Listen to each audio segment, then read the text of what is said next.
It's quiet now. Take a slow breath and let the night tell you a story. The lantern beneath the snow-silent temple. It is said that in one forgotten fold of the world, where winter lingers not as a season, but as a silent kingdom of its own, there lies a valley no map dares to name. Few have stumbled upon it, and those who have speak softly of its presence, as if any louder utterance might cause the memory to frost over and vanish from the tongue. Beneath its breath of pale mist and drifting snow, something waits. Something older than language, older than stone, yet trembling faintly with the fragile persistence of light. The chapter begins here, in the hush of a world made of white. Snow falls in soundless spirals, moving as gently as the exhale of a sleeping mountain. The valley lies still, undisturbed, and yet, beneath a mound of snow, shaped like an ancient prayer, a faint glow pulses. Some say it is a lantern, others say it is the final heartbeat of a forgotten vow. And beneath the weight of 1,000 winters, its light quivers softly, as though remembering a promise whispered before time learned how to fade. Draw closer, slowly, as one approaches an altar, and the shape becomes clearer. Yes, it is a lantern, half buried, its handle adorned with tiny star markings worn smooth by wind and age. The flame inside is impossibly alive, flickering with a tenderness that feels intentional, aware. Whispers tell us that it was once carried by the last monk to leave the snow-silent temple, how it returned to this place, or why it still burns. No history dares to explain. Beneath the lantern, beneath the snow, beneath centuries of forgotten breath, the temple waits. The entrance reveals itself only when the lantern's glow stretches outward across the drifts, casting shadows where none should be. At first, the snow seems merely uneven, but the longer one looks, the more the surface shifts, the more a shape begins to rise from beneath winter's veil. Pale steps appear, stone carved with ancient spirals, edges softened by time and frost. They descend not downward, but inward, as though the mountain has been waiting for someone gentle enough to follow its quiet invitation. The air changes as we step inside. It is not warmer, not truly, but something like warmth lingers in the walls.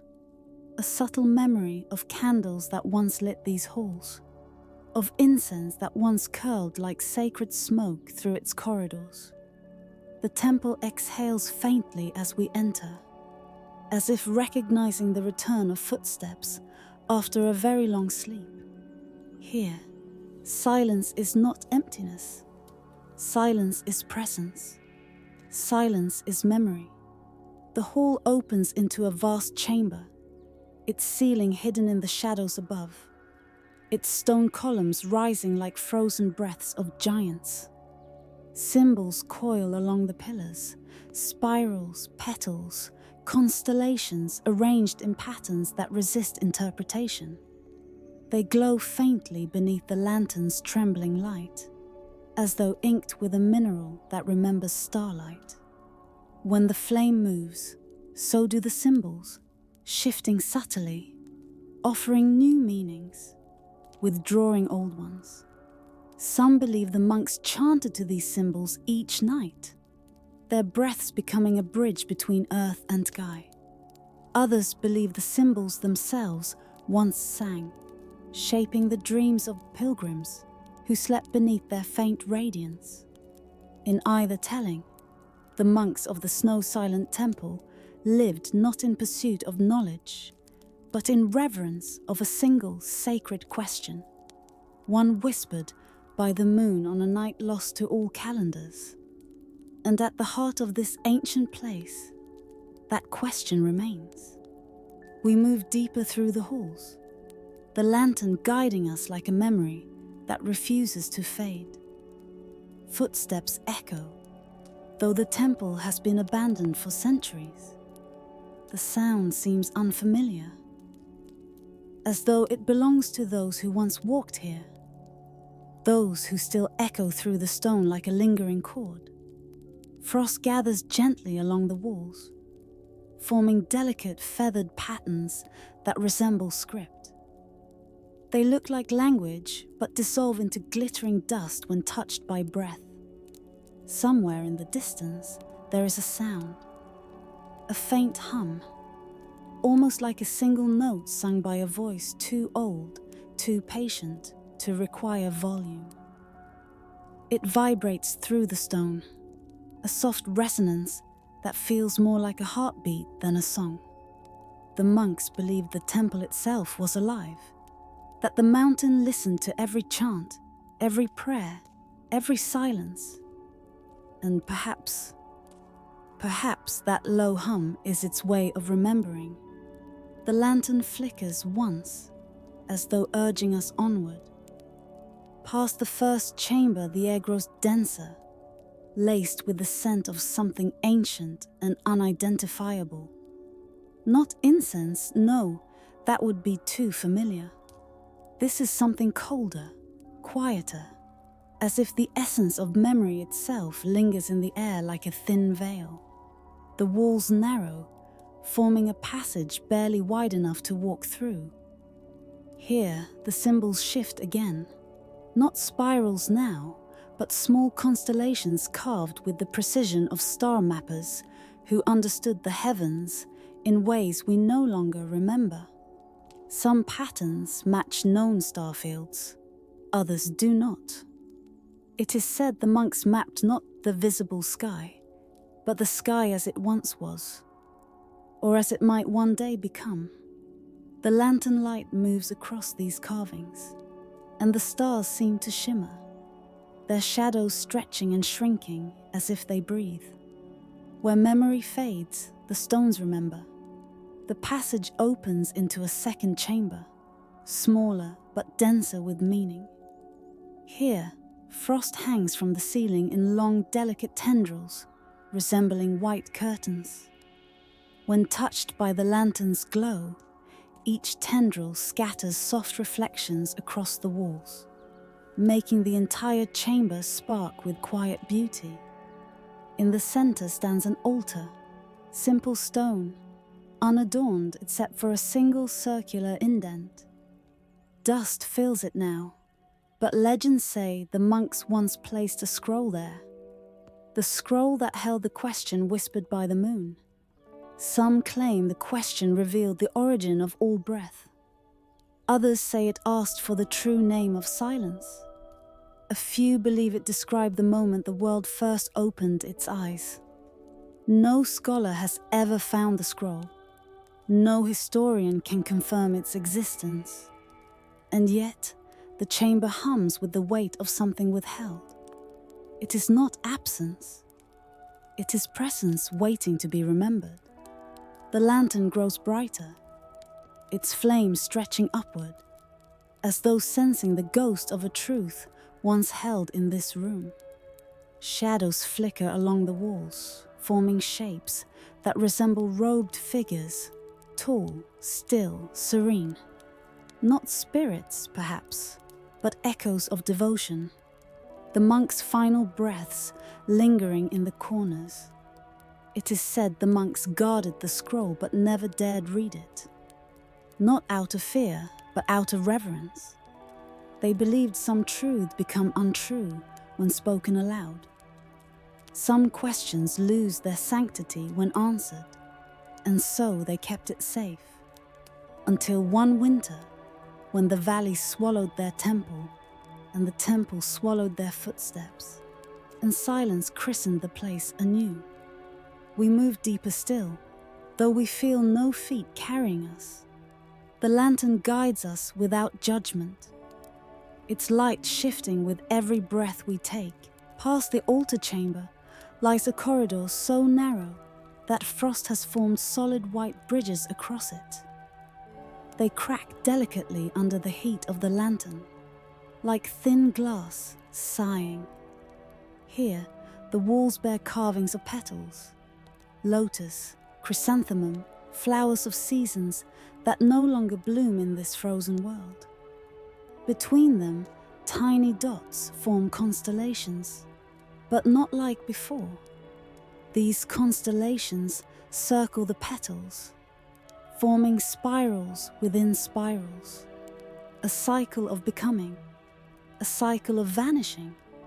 Some believe the monks used this corridor to meditate on impermanence. Others say it held the key to understanding the question the scroll asked. But perhaps the truth is gentler. Maybe these walls were simply their way of remembering beauty when the world outside froze. The lantern dims slightly, then brightens again as though acknowledging the thought. Ahead lies the final chamber. When we enter, the air shifts. The chamber is vast, larger than any seen before, its ceiling hidden in darkness, its edges lost in drifting frost. Yet the lantern's glow catches something at the far end. A circular stone door, unbroken, carved with a single symbol. A moon. Not a full moon, not a crescent. A moon carved halfway, as though caught between waxing and waning. A moon marked by uncertainty. This, it is said, is the gate of the question. Legend claims the monks stood before it on their final night, chanting a melody meant not to open the door, but to soothe whatever lay behind it. A melody now lost, drifting somewhere between silence and memory. The lantern's flame begins to tremble. The chamber seems to draw nearer, as though leaning in to listen. But we do not open the door. No one ever has. Perhaps no one ever should. Perhaps it was never meant to be found. Instead, we stand in the quiet, the gentle, tender quiet, and allow the presence of the temple to wash around us. Its devotion, its uncertainty, its patient, sacred longing.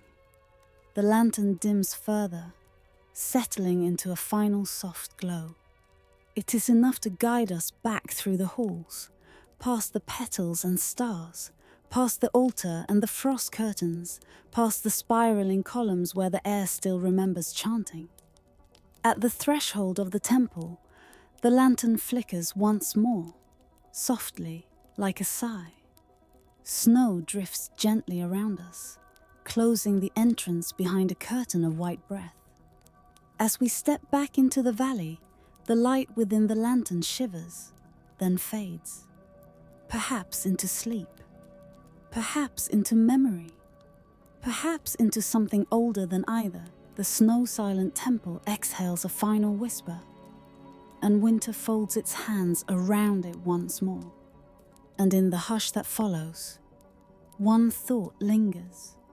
Some truths are meant to be felt, not known. The river that forgot its name.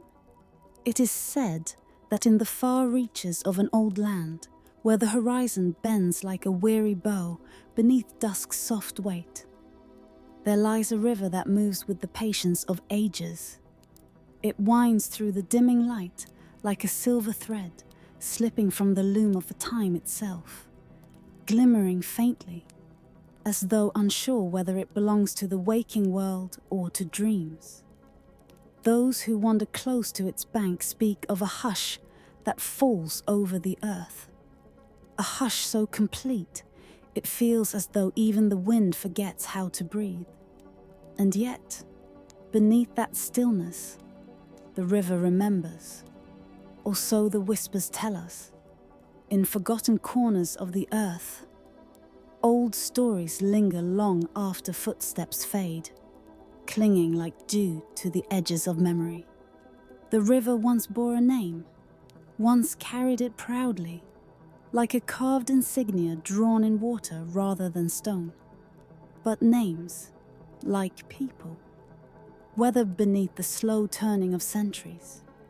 The village that honored this river has long since crumbled into the dust of seasons upon seasons, and the name they gave their silent guardian dissolved with them, sinking into the silt like a final exhale.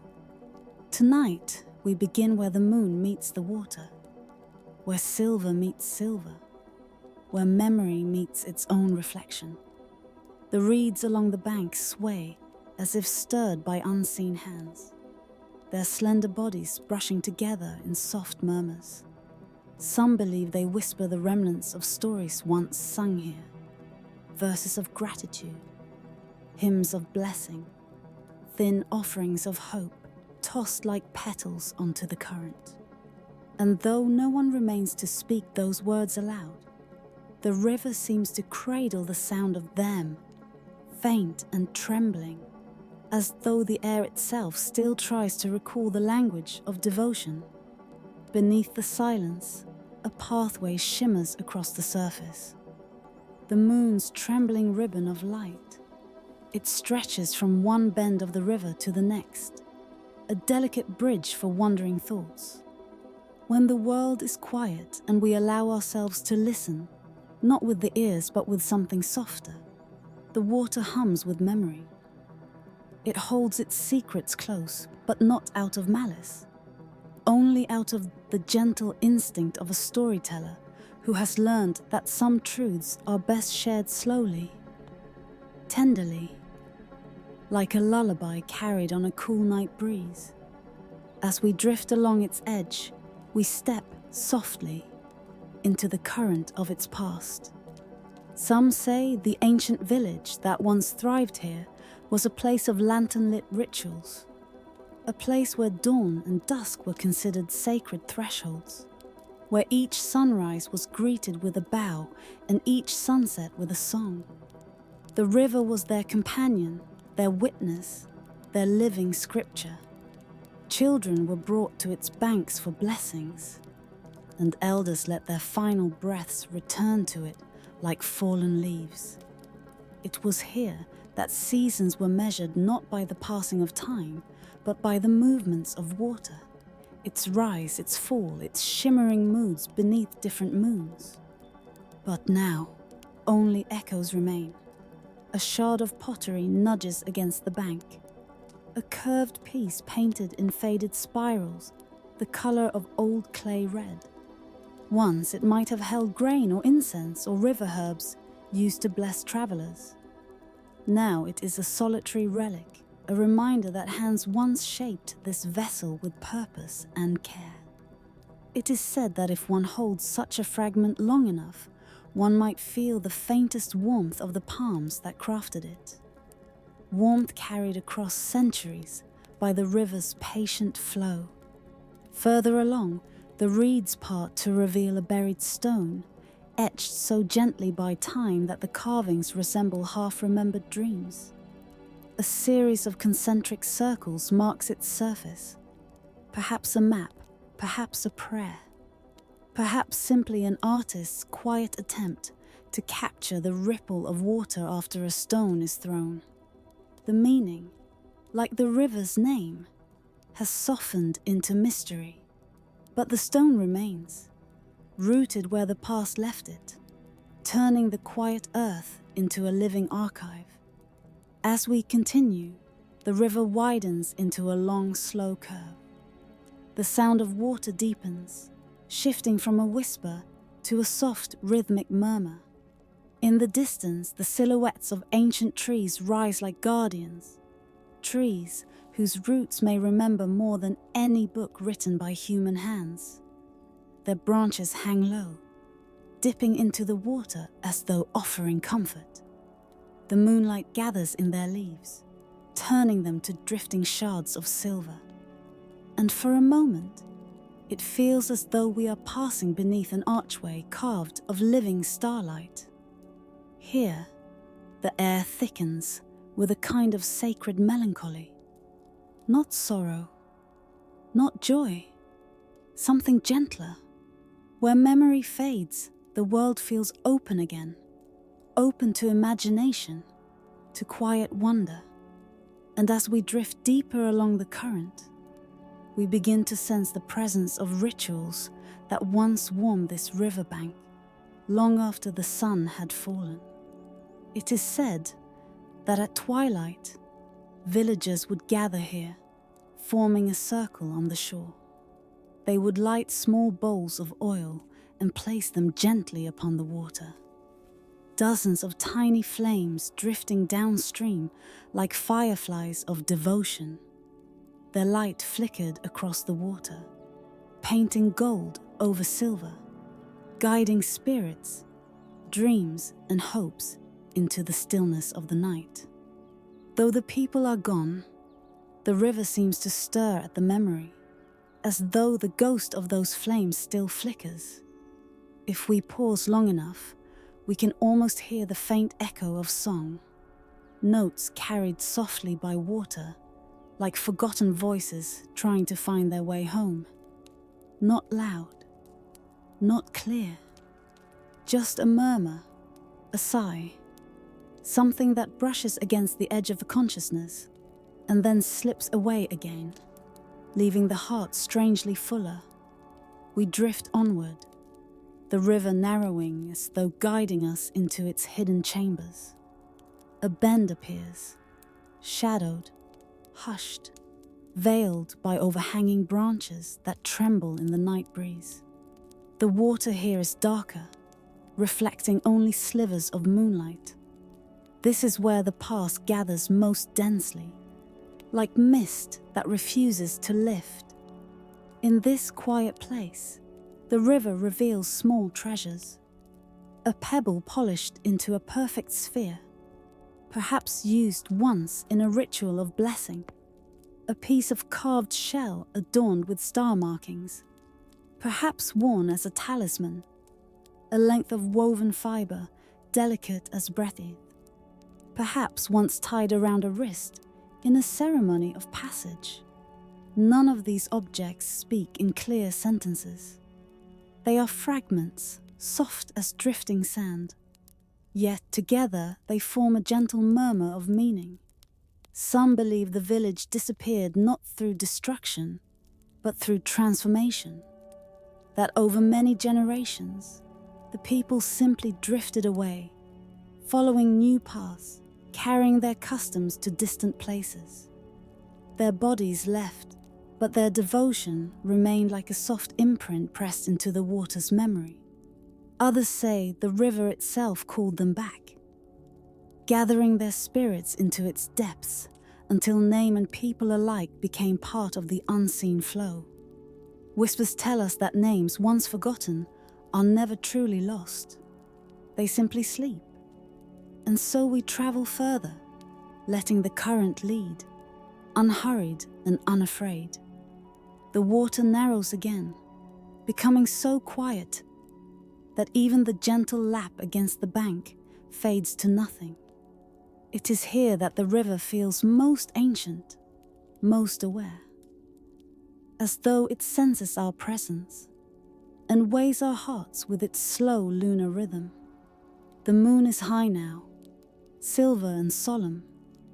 Its reflection stretches across the narrowing water like a path to some deeper truth. We cannot know why the people vanished. We cannot know what songs they sang in their final days, or what final blessing they offered to the river that had carried them through life. But perhaps that unknowing is itself a kind of gift, a space where wonder can grow, where imagination breathes softly, where mystery becomes a blanket gently laid across the evening. As the river continues its quiet journey into darkness, its name remains veiled, hidden beneath centuries of soft sediment, protected like a secret seed, waiting for the right season to blossom. Or perhaps it was never meant to be known again. Perhaps some names belong only to the night, to the spaces between stars, to the hush that falls between one breath and the next. Perhaps some truths whisper only when we are ready to listen. And so we let the final bend carry us into silence. The river slows, then softens, then becomes little more than a shadow resting beneath the moon. Its voice fades into the stillness, inviting us to rest beside a truth too gentle to disturb. And in that quiet, where water meets night, we feel the ancient pulse of a story older than memory, one that continues to flow, name or no name, as softly as the dream we are about to enter.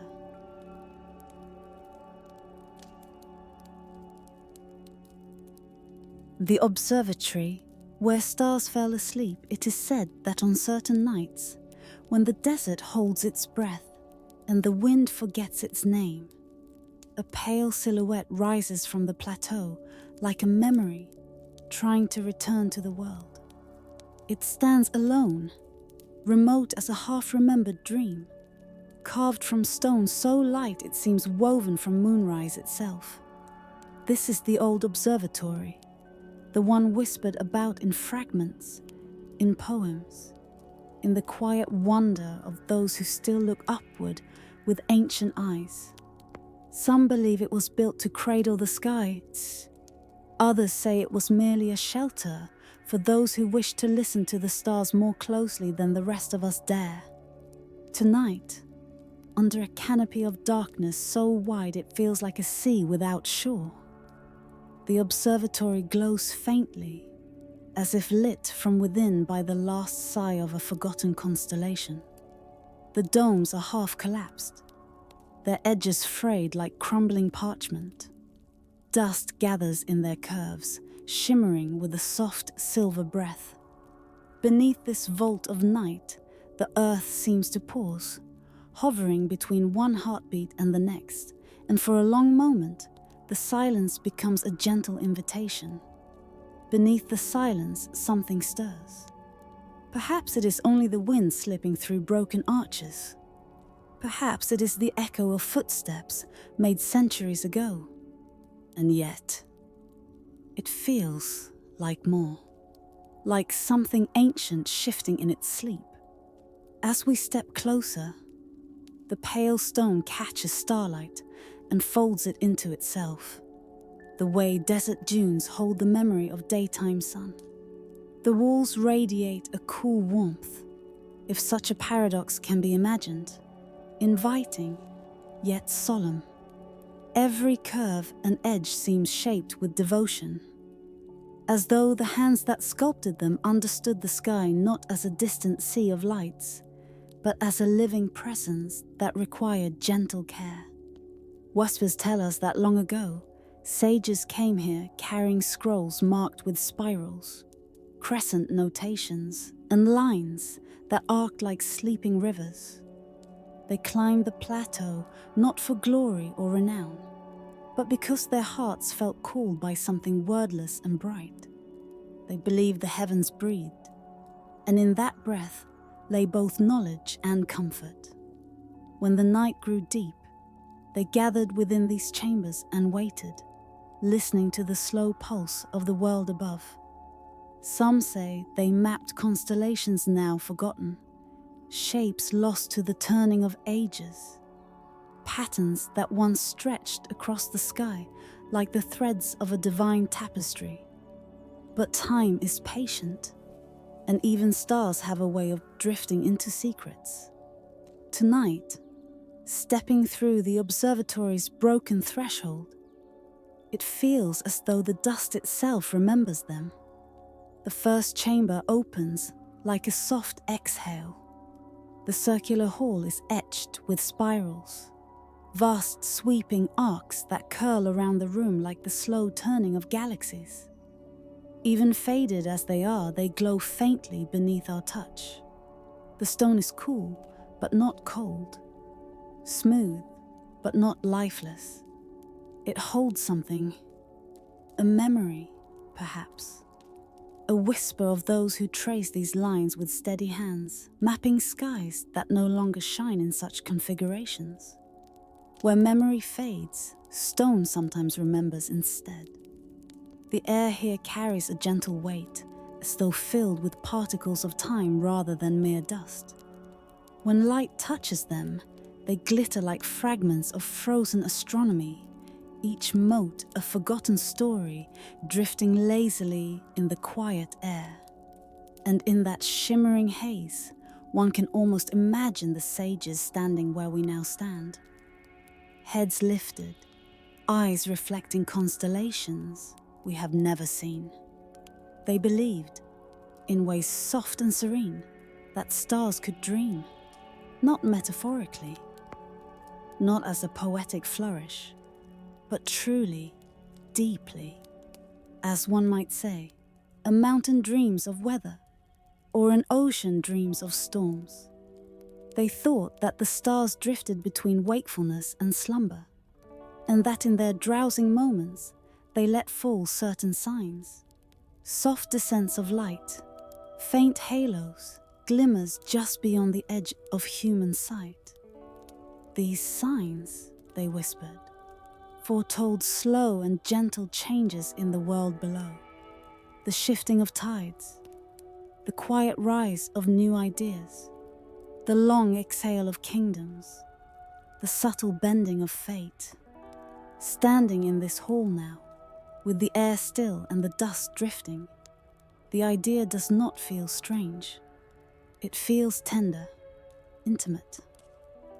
As if the sky itself once leaned down to speak. We continue deeper. A corridor branches from the main hall, its walls lined with faded murals. Spirals again, but layered now with symbols of moon phases, tiny stars arranged in delicately uneven formations, and waves that curl like ancient oceans dreaming beneath nightfall. The steps beneath us are worn, so worn that they sag in the center, molded by the weight of countless footsteps. And yet the stones remain strong, rooted into the plateau, as if bound by heritage rather than gravity. Torch niches line the walls, long cold, but the memory of fire seems to linger, as though the chamber once pulsed with warm light that danced across carved symbols, making them flicker like living constellations. In the next chamber, we find the remnants of instruments left behind like offerings. Bronze circles, green with age, but still beautiful, are arranged in deliberate patterns across a wide stone table. Mirrored plates, once polished, now dulled by centuries of drifting grit, lie at gentle angles, designed to catch moonlight and send it scattering across the ceiling in slow, wandering beams. Fine grooves are carved into the floor in concentric rings, their purpose forgotten, but their presence undeniably purposeful. Their devotion is everywhere, in the delicate lines, in the careful placement, in the patient artistry, in the quiet reverence for the night sky. Some believe the sages came here not to master the heavens, but to listen to them, to sit in silence until the very breath of the cosmos brushed against their thoughts, to learn by stillness rather than by calculation. It is said that they waited for hours, for nights, for entire seasons, trusting that the stars would reveal what needed to be known in their own time. The desert wind drifts through a broken window now, carrying with it a sound softer than a sigh. The moonlight follows, slipping into the chamber like a guest familiar with the space. When it touches the bronze circles, a faint glow stirs, as if the metal remembers how to hold light. The dust swirls in that glow, and in its slow dance, we glimpse the faint echo of those long-ago nights. Perhaps it is imagination. Perhaps it is something else. There are places in the world where time folds gently like silk. This observatory feels like one of them. Moving on, we reach the highest platform, a balcony open to the night, though half of its railing has fallen away. The view is immense. The desert stretches for miles in every direction, illuminated by a soft pale glow, The horizon seems to shimmer, as if painted with a thin brush dipped in silver. And above, the stars, bright, patient, watching. Up here, the air tastes of quiet. The sages believed this was the threshold, where earth and sky leaned closest to each other, a place where one could climb out of ordinary time and sit at the doorstep of eternity. The platform is wide enough for perhaps a dozen observers. The floor is carved with a spiral large enough to walk, each rotation reflecting a different epoch of celestial motion. At the spiral's center rests a shallow basin, once filled with water to reflect the heavens back upon themselves. Tonight, only dust lies within it, softly sparkling. Some voices only echo when we are ready to listen. As we stand at the basin's edge, the wind fades again. The stars seem to settle into their places, as if adjusting their vast shoulders for a moment of stillness. And in that rare quiet, a sensation spreads, warm, subtle, like a memory brushing past. It feels as though the observatory is watching us in return, not with expectation, not with longing, but with a serene understanding that all things rise, fade, and rise again in loops far wider than a single human life can grasp. The night deepens. A faint line of pale gold appears far on the horizon, so gentle it seems hesitant to disturb the darkness. Dawn approaches slowly, respectfully, like a guest stepping into a sacred hall and removing their shoes. We make our way down the spiral walkway, passing once more through the corridor of murals, past the instruments, past the sleeping circles of stone. The air grows cooler. The dust settles. The observatory holds its silence with the dignity of a guardian who has watched countless dawns unfold without haste. At the threshold, we pause. Behind us, the chambers glow faintly, with the last traces of night, as though the stones have inhaled starlight and now exhale it softly. Ahead, the desert brightens by degrees, each grain of sand slowly catching fire with the gentle gold of morning. The observatory stands between these worlds, night and day, dream and waking, memory and forgetting, marked by the moon, shaped by silence. Perhaps it was never meant to be found. Perhaps it finds those who wander here. Perhaps it watches over the sky more faithfully in its slumber than some places do in their waking glory. As dawn brushes the plateau, the observatory's edges blur in the rising light. The dust stirs once, like an old breath settling, and the forgotten constellations, the ones no longer mapped in our modern skies, seem to drift away again, folding themselves back into the quiet chambers where stars once dreamed. We leave gently, stepping into the warmth of day. Behind us, the observatory drifts once more into its eternal sleep, and beneath the silence of the brightening sky, it whispers a reminder only the wind can hold. Even the heavens have memories they no longer speak aloud.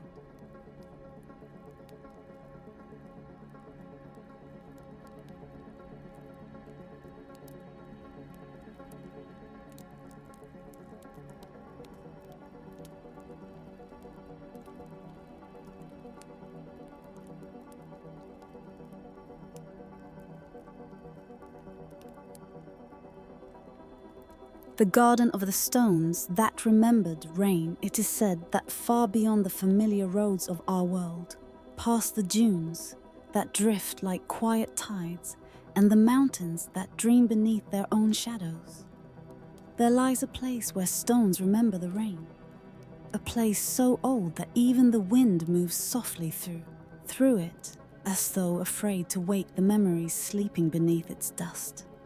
Some call it a garden, others call it a grave. But those who walked its winding paths in forgotten ages spoke of it simply as the remembering ground, a sanctuary woven from silence, ceremony, and the slow breath of the earth. And so, tonight, we walk there gently. Beneath the flicker of a distant moon, the first image of the garden rises like a vision half remembered from a childhood dream. A stone gate stands alone in the desert, its edges worn by centuries of wind, its arch etched with spirals that shift under the pale glow. No one knows who carved it. No one knows when. But whispers tell us that every symbol upon its frame marks a rainfall long vanished. Each one a quiet ode to a sky that once opened its hands over a thirsty world. There is no sound here, only the slow exhale of sand, only the faint perfume of coolness rising from the deeper earth. It is said that on certain nights, when the stars tremble with the memory of old storms, the gate gleams as though freshly washed by impossible rain, as though the heavens bow to it, one drop at a time. Stepping through it feels like entering a story older than names, like crossing a threshold where time pauses to kneel, allowing past and present to blend into the same quiet breath. Beneath the silence, the garden opens. The path ahead winds gently, like a river remembering how to flow. And everywhere you look, the land is marked by stones. Tall stones, flat stones, stones curved like crescent moons, stones chipped by ancient chisels, or perhaps by the slow, patient hands of storms long gone. Some are arranged in spirals, as though mimicking the turning of stars. Others stand in long, solemn rows, a procession frozen beneath the open sky. And all of them bear the same strange sheen, a sheen like water caught in twilight, a sheen that has no right to exist in this dry and silent valley. It is said, the elders once whispered, that the stones were alive in their own way, that they drank the rain when the world was young, that they kept its memory even when the rivers fled and the sky forgot how to weep. Perhaps it is only a myth. Perhaps all of this is simply the illusion of moonlight brushing old rock. But there is something unmistakably gentle about these stones, as if they carry stories they are not yet ready to release. Some bear etchings, tiny channels carved along their surfaces, spiraling inward as though guiding water to secret hearts. Others are smooth, their centers hollowed like ancient basins where droplets once gathered in quiet ceremony. Here, under the thin veil of night, they seem to breathe with a slow inward pulse. Like sleepers dreaming of rain, whispers tell us that this place was tended by a forgotten people, a people who believed that every storm was a sacred visitor, and every drop a blessing whispered directly from the sky. They built no temples. They raised no grand monuments. Their worship was simple, gathering the sky's tears and teaching the land to listen. And so they shaped the stones, not as idols, but as memory vessels, as silent archivists of a world where seasons still shifted gently, and the heavens still cared for the earth. Now the people are gone, but their stones remain, marked by the moon, marked by winds, marked by the echo of rains that have not fallen in 1,000 years. If one stands very still, some say, one can hear them whisper, the faintest rustle, like drops sliding along smooth stone in a distant, unreachable spring. But these are only stories, of course. Stories carried across centuries, stories softened into myth by the drifting sand. And yet, in the heart of the garden, something stirs. The center of the garden is a circular clearing, ringed by stones taller than any person alive today. Their tops curve inward, forming a crown of pale silhouettes against the night sky. Here, the sand is strangely cool beneath your feet. Here, the air holds a hush deeper than silence. In the very middle lies a single stone. Unlike the others, its surface bears grooves that spiral inward, weaving together like the ribs of an ancient shell. And at its center rests a shallow cup, smooth as bone, rimmed with faint silver dust. Some believe this is where the first rainfall of the world once gathered.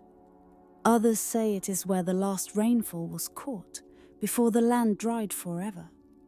But beneath the silence, one truth remains steady. This is the stone that remembers the most. It does not shine like metal. It does not gleam like glass. Its glow is softer, like the breath of dawn touching a sleeping field, like the echo of water in a dream. There are tales of travelers who touched the stone and felt a coolness run through their palms, as if a droplet from a long-lost storm had awakened within it. There are tales of scholars who came seeking answers and left with only more questions, carrying the garden's silence like an invisible cloak. And there are tales of those who visited once and never returned, not from danger, but from an inability to leave behind the stillness they found here. A stillness that reminded them of something forgotten inside themselves. Some say they stayed to listen. Others say they stayed to be remembered. But whatever the truth, the stone endures, patient as the moon, timeless as longing. Far beyond the clearing, near the outer edges of the garden, lies a cluster of stones arranged in a spiral so perfect it seems stitched into the earth by celestial hands. At night, their shadows form a second spiral on the sand. A darker echo curled beneath the first, as if the garden itself were remembering its own shape. This is where the old stories speak of the keepers, the silent watchers who live their lives in devotion to the sky. Not priests, not scribes, but quiet gardeners of memory. They believed the world could forget itself, that land could lose its own story in the rush of time. And so they tended these stones as one tends a sacred flame, feeding it, protecting it, whispering to it as though the stones could understand. Perhaps they did. Some legends say that during the rare celestial rains, storms so gentle they fell like whispered blessings, the stones would ring faintly like bowls struck by invisible fingertips, notes like raindrops, notes like tears, notes like the sky speaking in a language too old for modern ears. Those who heard the song described it as a memory unfolding, a memory not of people, nor of kingdoms, but of the earth itself. The song has not been heard in many lifetimes. The keepers are gone, their names erased by drifting sands, their villages swallowed by time. Only the stones remain, and the spiral that recalls their devotion. As the night deepens, the garden shifts. Moonlight pools between the stones.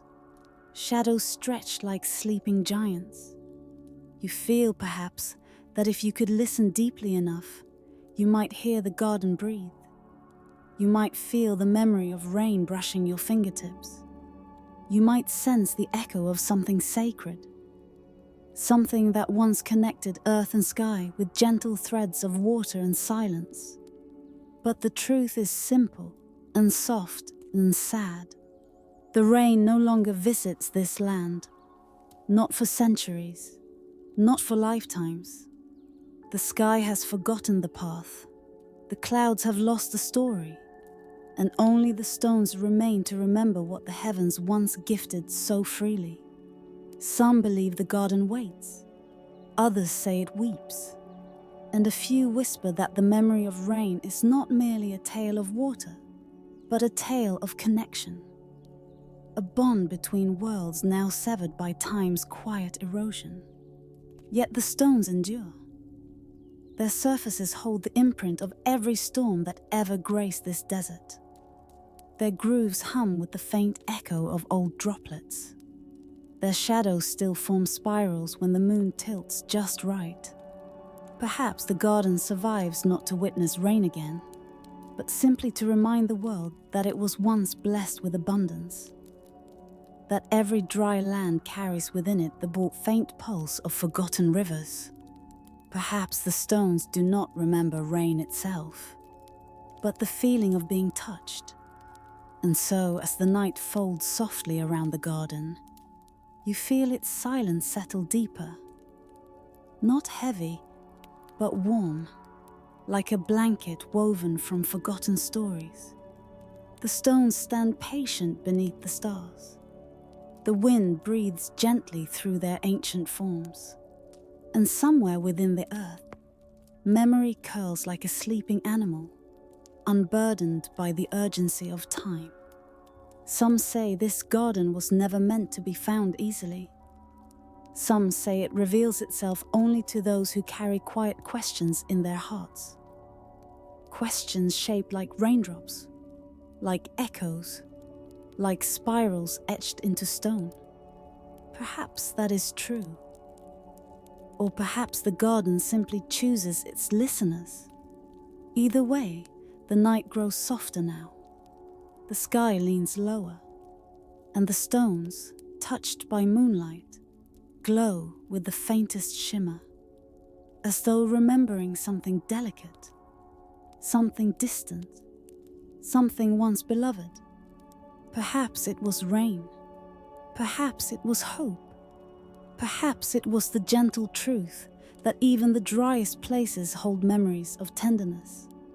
As you step back toward the desert gate, the silence follows like a loyal companion.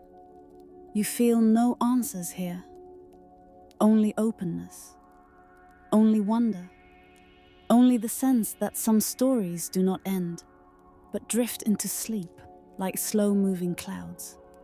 And as the garden fades behind you, the final whisper rises from the stones, where memory fades, where silence lingers, where rain has not touched the earth for 1,000 years. Something still remembers, and perhaps it is enough. Perhaps it was never meant to be anything more.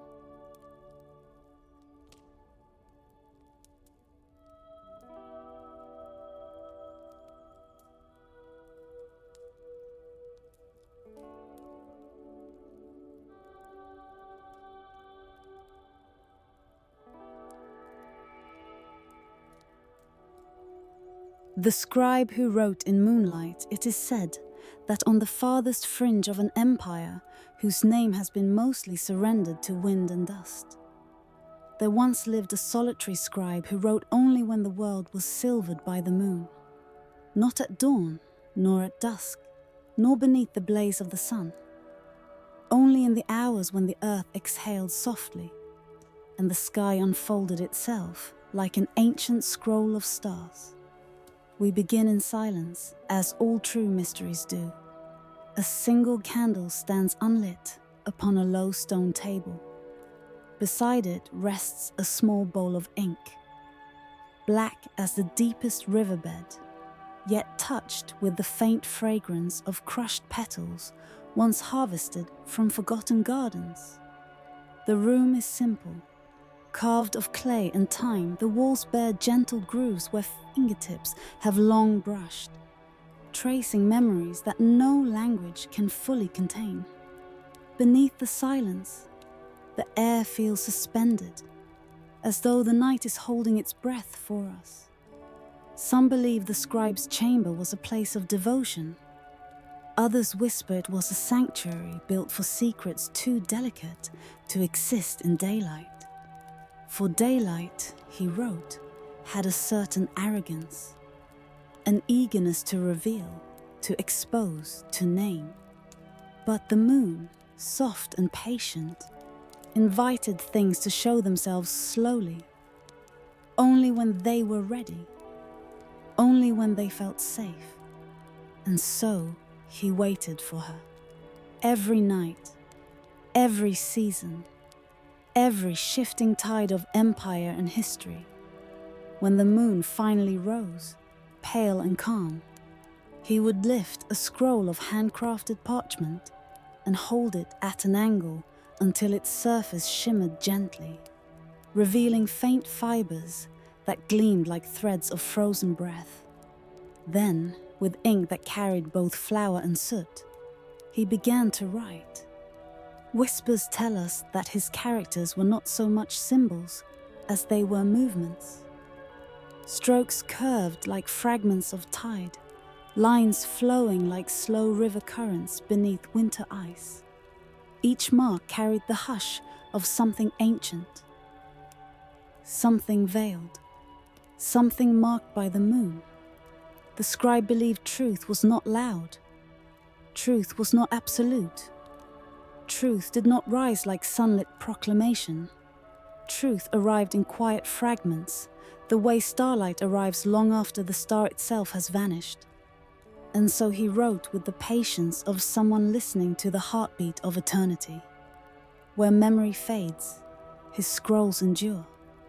They were discovered centuries later, buried beneath layers of collapsing stone, sealed inside a clay chamber that had not felt a human hand in generations. The empire that once stood around it had dissolved into a landscape of broken pillars and crumbled doorways, vanishing into history the same way footsteps vanish into sand. But the scrolls remained, untouched, unmoved, waiting. Archaeologists who uncovered them noted something unusual. When moonlight touched the parchment, certain characters flickered softly, as though the moon herself remembered the man who once wrote for her. This is where our story deepens, like stepping slowly into a pool of cool night water. Imagine opening one of those scrolls. Imagine leaning close enough to see how each line bends toward the next, with an intimacy that feels almost like breath. The scribe wrote in curves, never harsh angles, in spirals, never straight lines. His script moves like a tide gently reaching the shore, always retreating just before it gives away its full secret. It is said he wrote not to record events, but to record silences, the spaces between footsteps, the pause between a question and its answer, the hush of a temple long after prayers have faded. He believed silence had shapes. He believed silence had weight. He believed silence could be learned, if one listened with the same reverence one offers a sleeping friend. Even now, when scholars try to translate his work, they find themselves pausing. Not because the language is impossible, but because the scrolls invite stillness before they reveal meaning. They ask the reader to slow down, to breathe, to let the mind grow as quiet as a moonlit well. Perhaps the scribe knew what empires often forget, that all things powerful eventually crumble. But the soft things, moonlight, breath, silence, memory, endure. As we venture deeper into the chamber where his scrolls were found, the air seems to shift. The deeper we go, the more the moonlight appears to pulse faintly on the clay walls, as if responding to our presence. Each step echoes softly, swallowed quickly by the stillness. At the far end of the chamber, we find a final work, an unfinished scroll, its last line tapering into a blank, untouched field of parchment. No one knows why he left it incomplete. Some believe he was interrupted. Some believe he intended the last line to be finished by moonlight yet to come, by hands not yet born. Others whisper that he had reached the point where words were no longer needed, where silence itself had become the true language. This is the emotional heart of his story. A man who lived at the quiet edge of a collapsing world, writing to preserve the things no empire could claim. The tenderness of wind, the patient rhythm of the sea, the faint echo of stars drifting across the night. It is said that he often carried his scrolls outside and laid them upon flat stones so the moon could read what he wrote. He believed the moon's light was not merely illumination, but a presence, an ancient witness who remembered all forgotten things. Some nights, he would write only a single word. Other nights, he would write until the ink bowl was empty and dawn began to threaten the purity of what he had captured.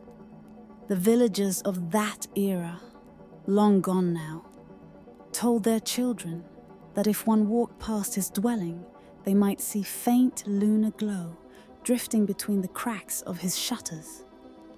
A glow that moved like breath, gentle, living, sacred. One story claims that he once attempted to write during the day. The sun was high. The children were laughing in the outer courtyard. The world felt noisy, stable, ordinary. He dipped his brush, touched the ink to parchment, and nothing came. The characters refused to form. The lines were stiff, the curves lifeless. He never tried again. Whispers tell us he understood something profound, that light reveals, but moonlight listens. Day claims the world. Night allows the world to speak, and so he surrendered himself to that soft silver realm. As centuries passed and the empire fell into ruin, his chamber remained hidden, sealed by accident, or perhaps by design. The clay walls hardened, the entrance collapsed, and all that remained above ground were drifting sands and broken rooftops swallowed by dust. Yet his ink, made from soot and petals, endured. His parchment, crafted with meticulous care, endured. His silence, captured between lines like breath held in time, endured. Now, as we stand inside his chamber, least in imagination, we feel the presence of a man who wrote not to be remembered, but to bear witness.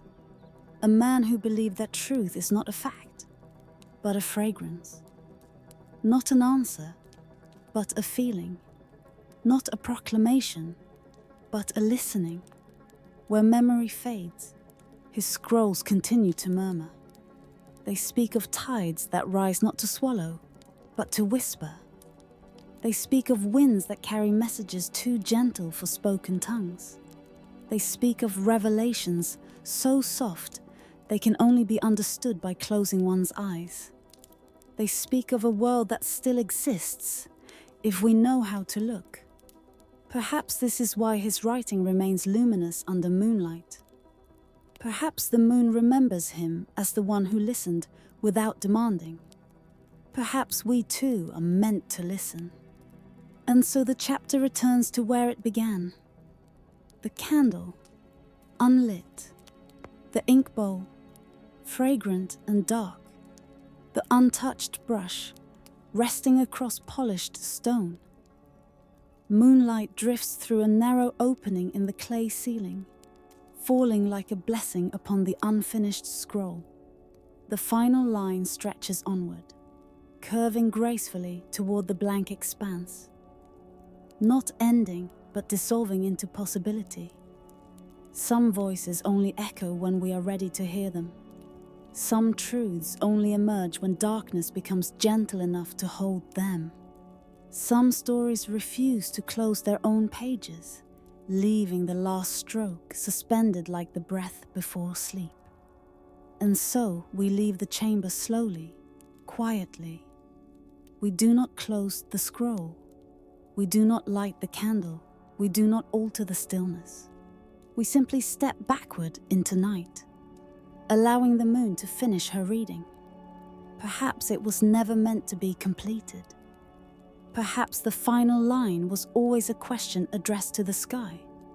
Or perhaps the scribe understood something we often forget, that the deepest mysteries do not end. They only fade, softly, into silence.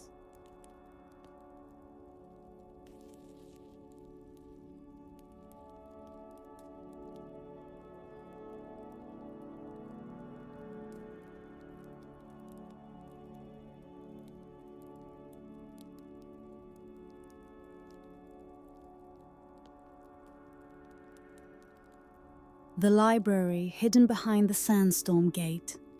It is said that in the far reaches of a sun-breathed desert, where the dunes rise like slow-moving tides and the air glimmers with ancient heat, there stands a gate carved from wind-polished stone.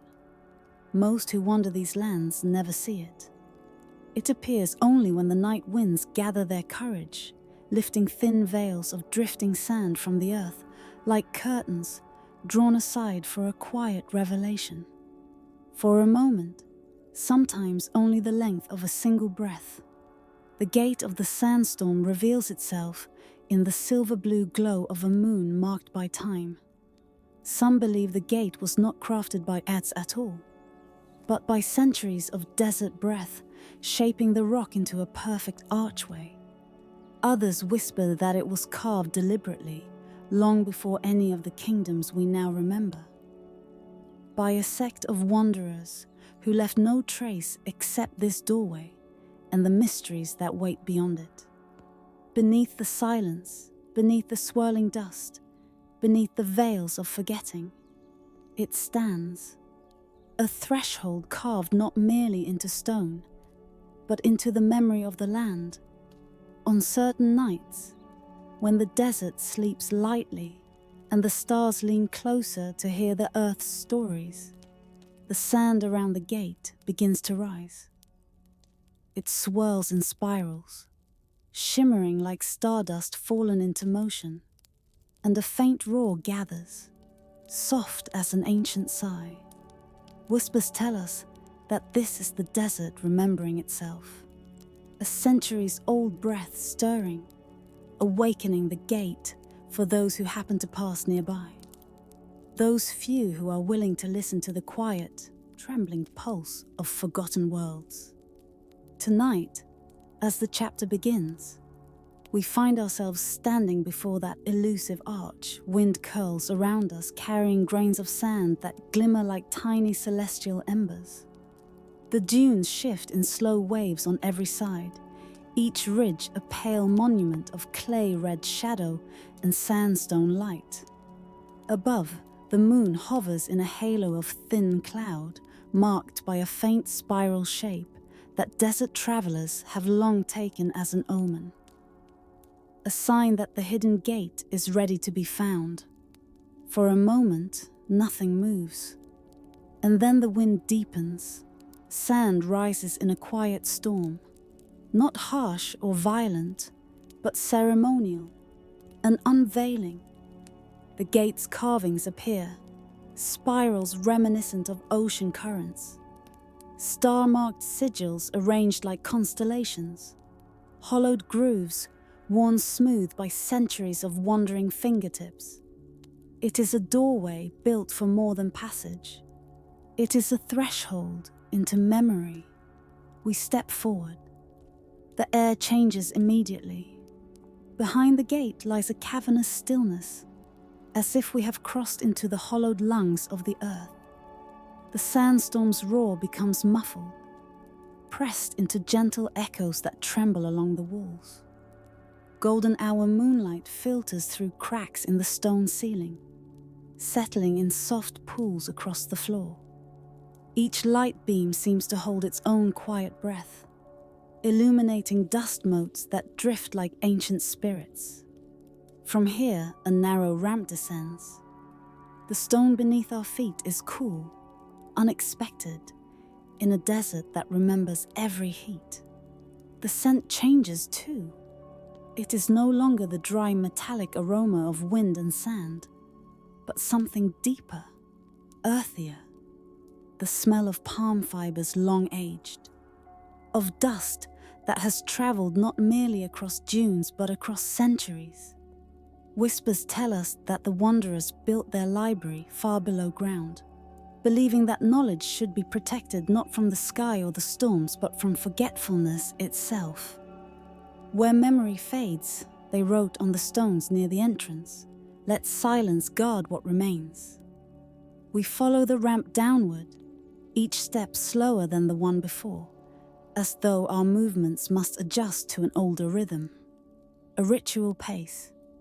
Breath becomes softer. Footsteps sound like distant drums. And then the library reveals itself. The first thing we notice is the light. A soft, diffused glow emanates from lantern bowls carved into the walls, bowls that have not held a flame in generations. The light seems neither fire nor moon, but something in between, like the memory of light rather than the thing itself. It paints the shelves in warm bronze tones, leaving the edges of the room fading gently into mist. The shelves are carved straight from the stone, rising in towering layers like terraced cliffs. Each tier is filled with scrolls, hundreds upon hundreds, woven from palm fibers and desert reeds, sealed at their ends with hardened clay, stamped by crescent moons or star-like spirals. Some have cracked slightly with age. Others look untouched, as if the scribes set them down only moments ago.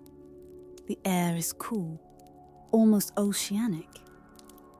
It carries a faint echo, a soft oscillation, like breath moving through a chilled cavern. It is said the wanderers believed every grain of sand retained a memory, and that if one listened closely enough, the desert itself would whisper its stories back. Here, in this quiet underground sanctum, that belief feels less like a myth and more like a delicate truth. We begin moving through the aisles. Our footsteps resound softly on the stone floor, echoing between the high shelves. As we pass, small eddies of dust rise, swirling briefly before sinking back into place. The silence has a weight to it, not oppressive, but reverent, like a temple where even time chooses to walk with softened steps. We gently lift one scroll from its resting place. The clay seal crumbles with the slightest touch. The fibers unfurl slowly, revealing lines of text written in an ancient, looping script. The strokes seem to shimmer, as though they were written with ink mixed from stardust or desert moonlight. The language is melodic even when silent, curves upon curves, spirals that echo the shape of the dunes above. But the contents, they are not what we expect. Dates that contradict known history, chronicles of cities that never appear on maps, descriptions of oceans in places now swallowed by desert, tales of kingdoms that rose at twilight and vanished by dawn. At first we wonder if these writings were mistakes. Yet as we drift further through the library, examining scroll after scroll, a pattern emerges. These wanderers were not historians. They were dream listeners. They recorded possibilities, omens that may have happened in a different breath of time, or perhaps in a memory the desert itself once held. Their goal was not accuracy, but preservation of the shimmer between truth and myth.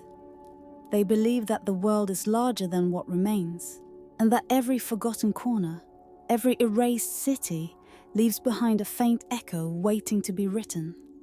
Some scrolls describe star-marked vessels that sailed through storms of sand.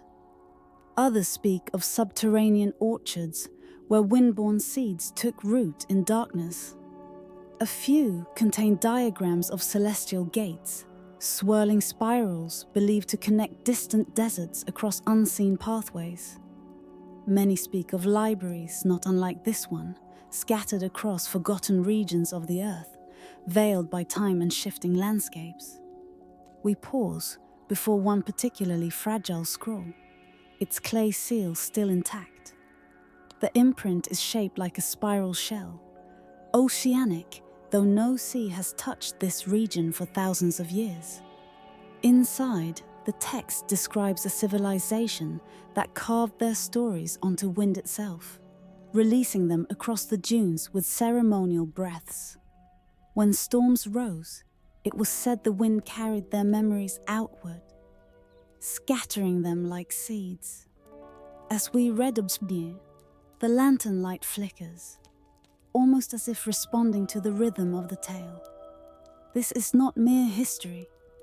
It is myth interwoven with dust, poetry preserved in silence. The wanderers captured the shimmer of what might have been, the fragile echoes of worlds that brushed lightly against our own before dissolving back into the vastness of time. Eventually, the light within the library begins to dim, not abruptly, but tenderly, like the slow closing of ancient eyes.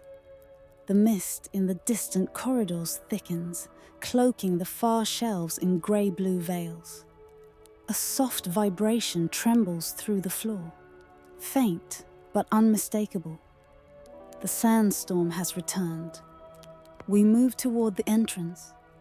The ramp glows faintly with the moon's reflection, but already grains of sand are beginning to spill across the threshold. The roar outside is no longer distant. It echoes through the stone corridors, like the sound of 1,000 whispered secrets returning home. At the base of the gate, we turn back for one last look. The library stands in serene stillness, rows upon rows of scrolls resting in timeless patience. The cool air settles again, heavy with old memories. The lantern bowls dim until they resemble shapes the desert might forget. It is said that the wanderers built this place not to be found often, but to be discovered only by those who walk slowly enough to sense its presence. Perhaps it was never meant to be found by certainty. Perhaps the sand was always meant to cover it again. As we step back into the night winds, the sandstorm rises fully, spiraling upward in towering columns of gold-lit dust. In moments, the gate is swallowed. The carvings vanish beneath a veil of swirling grains. The desert erases its own footprints. And the library? The library returns to silence. Beneath the dunes, beneath the moon-marked sky, beneath the breath of shifting sands, it rests once more, guarding its fragile echoes, waiting for another generation of dreamers who may someday stumble gently into its mystery. Some voices, after all, only echo when we are ready to listen.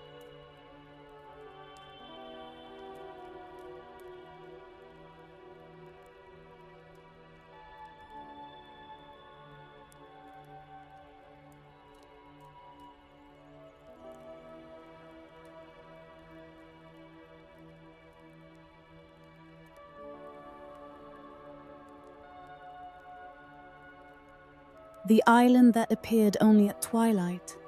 It is said that in certain corners of the ancient world, places where the horizon breathes like a living thing, there once existed an island that revealed itself only at twilight. Not before, not after, only in that fragile shimmer between day and night. When the sun loosened its grip and the moon waited in patient stillness. Some believed the island was a myth, others believed it was a memory, and a few whispered that it was neither, but something in between, an echo of earth shaped by the longing of forgotten spirits. The tale begins far out on the open sea, far beyond the coasts marked on any ancient chart. Beneath the silence of a soft indigo sky, a lone vessel drifts across waters so calm they reflect the heavens like polished obsidian. The ocean here is deep, deeper than most would dare to measure, and older than most would dare to imagine. Sailors once spoke of this region with hushed voices, marking its place not with ink but with stories. Stories passed only at night, when the stars were bright enough to listen. On this night, the vessel moves almost without sound, its wooden hull gliding over moon-washed waters like a memory drifting through a dream. No wind tugs the sails. No waves break against the bow. It is as though the sea itself has paused, holding its breath in anticipation of something sacred. Whispers tell us that this is the hour when strange things can be seen, when the veil between the known and the unseen thins like soft silk. And so, as the last golden edge of the sun melts into the west, the sky deepens into a color older than language, indigo stroked with the faintest ember of violet. Shadows lengthen, light dims, but the air grows warm, as though touched by the breath of something awakening. Beneath the silence, just past the edge of the horizon, a pale glimmer unfurls. At first, it is nothing more than a suggestion, an outline rising from the water like a ghostly exhale. Then the shimmer gathers form, shaping itself into a gentle curve of shore, silvered by the dying light of day. The island emerges slowly, carefully, as if not wishing to startle the world with its presence. It lifts itself from the sea like a memory returning to consciousness, draped in soft twilight hues. Some believe the island does not appear at all, but rather remembers itself into existence. As the vessel glides closer, the shoreline comes into focus. Pale, moonlit sand, smooth as untouched parchment. Beyond it, a forest of tall, whispering trees sways gently, though no wind yet stirs. Their leaves, marked by the moon with faint shades of misty green, seem almost translucent, like celestial feathers grown from earthly roots. The sailors who once told this story said that the trees of this island knew the languages of both stars and tides, and that on nights such as this, they murmured secrets carried across centuries. We step ashore softly, almost reverently, and the sand beneath our feet feels cool, like fine dust sifted through distant ages. There is a scent in the air, something oceanic and ancient, tinged with the faint sweetness of night-blooming flowers that grow nowhere else. The moment we set foot upon the shore, the island seems to breathe around us. A slow rhythmic exhale, as if acknowledging our presence after long silence. Where memory fades, the land begins to reveal itself. The forest opens into a clearing where ruins sleep beneath the canopy. Broken archways rise from the ground like ribs of some celestial beast long returned to dust. Clay-red steps wind upward toward nothing, their edges worn smooth, sun by hands and feet that have not touched them in centuries. Half-buried columns tilt under the weight of creeping vines, each vine marked with tiny spirals, as though inscribed by the night itself. Some fragments lie scattered like fallen stars, pieces of statues whose faces have withered into serene anonymity. Their expressions, softened by time and starlight, suggest neither joy nor sorrow, but an eternal state of remembering. No inscription remains upon them. Their names have long dissolved into the wind, and yet, in their presence, one feels watched over, not observed, as though they are guardians not of the living world, but of the world that exists just beyond it. It is said that ancient travelers once found refuge here. They believed the island was a meeting place between worlds, a sanctuary where the boundary between the living and the remembered grew thin enough for souls to wander freely. Legends claim that at certain hours, one could hear footsteps upon the sand. Footsteps that did not belong to any living traveler. Not threatening, but curious, gentle, a soft echo of those who walked long before us. We moved deeper along a narrow path where the trees arch overhead, forming a natural corridor of leaves and shadow. Dusk sky blue filters through the canopy in delicate streaks, illuminating the path like scattered fragments of forgotten constellations. Each step feels dreamlike, as though the ground itself shifts subtly beneath our feet. Not in instability, but in familiarity, as if recognizing us, guiding us inward. At the heart of the island lies an ancient plaza paved with sandstone yellow tiles. Many are cracked, chipped, or missing, yet together they form a design that still feels intentional. A spiral motif radiates outward from the center, an eternal curve symbolizing the shape of time, the movement of tides, and the cycles of memory. Star markings are etched faintly into the outer stone, now barely visible beneath moss and dust. The air grows warmer. The light grows softer. The island begins to glow. At twilight's deepest edge, when day surrenders fully to night, yet the stars have not fully claimed the sky, the entire landscape glimmers with a faint radiance. The trees shimmer as though painted with starlight. The ruins pulse with a quiet inner warmth, like embers lingering at the heart of an abandoned fire. Even the air seems illuminated. Soft motes drifting upward like glowing pollen rising from unseen flowers. Some believe the island is not illuminated by the sky, but by the memories it carries. We linger in the plaza, listening to the subtle sounds of the place, the sigh of distant waves, the soft rustle of spectral leaves, the faint hum that seems to rise from the stones themselves.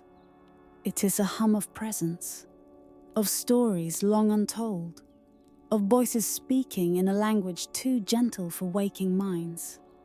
Beneath the silence, something ancient stirs. Not alive in the way we understand life, but awake. But twilight is a fleeting thing, a wandering threshold that lingers only long enough to remind us of what lies between. And so, as the first true hint of darkness touches the sky, the island shifts. At first, the change is almost imperceptible. A tree flickers slightly at its edges, as though dissolving into mist. A stone loses its sharpness, its outline blurring softly. Then the sand beneath our feet loosens, not falling downward, but rising gently, like dust caught in a silent upward current. Grains lift into the air, glowing faintly before drifting skyward like starlight returning home. The ruins seem to sigh. The archways dim. Statues soften into silhouettes before dissolving into the night. We step back toward the shoreline as the land releases itself from form, dissolving grain by grain, leaf by leaf, memory by memory. The path behind us fades. The forest thins into haze. And then, with one long whispering breath, the island unravels into the air. vanishing into the rising moonlight until nothing remains but the hush of the sea. We return to the vessel in silence, feeling the weight of something both lost and given. The ship drifts once more upon the moonlit waters, leaving behind no wake, as though unwilling to disturb the quiet reverence of what we have witnessed. On the horizon, the island is gone. The sea lies open, calm, undisturbed, as though the land had never risen at all. But the scent of its twilight breeze lingers, soft, oceanic, touched with the faint sweetness of unseen blossoms. It stays with us like a memory half-formed, warm as a whispered secret. Perhaps the island was never meant to be found. Perhaps it appears only to those who listen gently enough. Some voices only echo when we are ready to hear them. And so the chapter fades in stillness, leaving only a quiet question suspended in the dark. What other places exist only long enough to be softly remembered, and then return to the realm of twilight?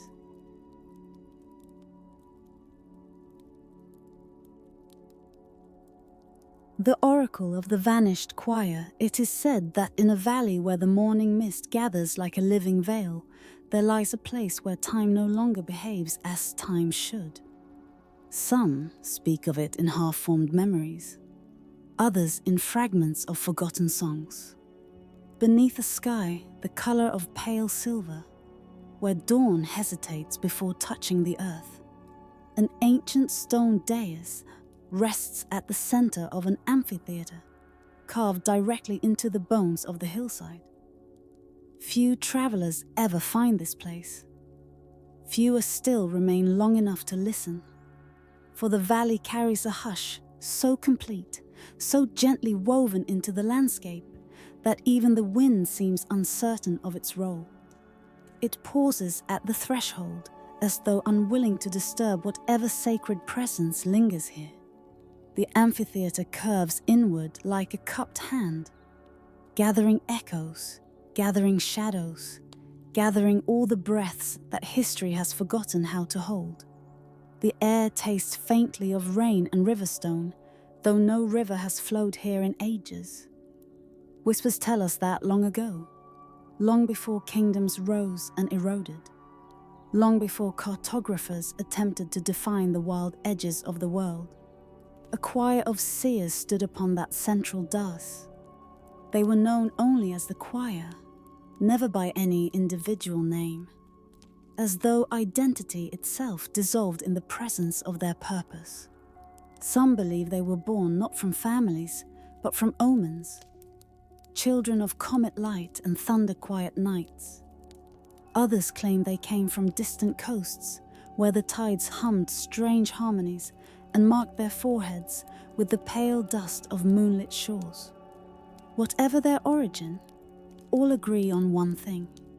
Their voices did not merely sing, they shaped. It is said that when the choir lifted their voices, the night itself tilted closer to listen.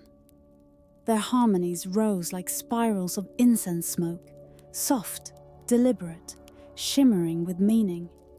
And as those notes unfurled, fate seemed to soften, to rearrange, to breathe in ways only the most attuned souls could perceive.